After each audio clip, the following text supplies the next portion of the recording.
Breaking news, lumindol sa bahagi ng Pilipinas sa bandang north.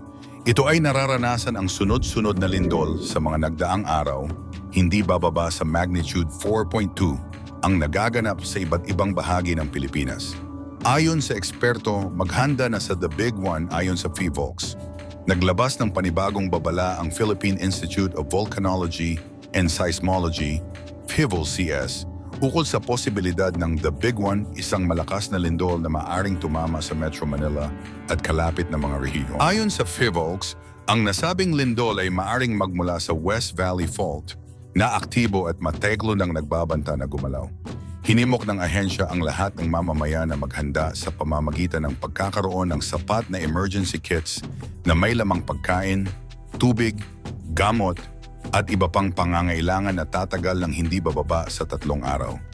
Pinayuhan din ang mga pamilya na magkaroon ng contingency plan o plano ng pagtakas at pagkikita sa panahon ng sakuna.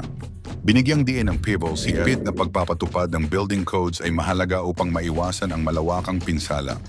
Ang paghahanda sa posibleng pagtama ng The Big One ay isang responsibilidad ng bawat isa.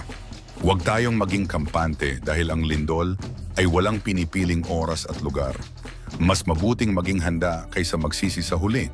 Paalala ng PHIVOLCS. Patuloy na minomonitor ng PHIVOLCS ang West Valley Fault at iba pang fault lines sa bansa at handa silang magbigay ng agarang babala sakaling may mga senyales ng nalalapit na lindol.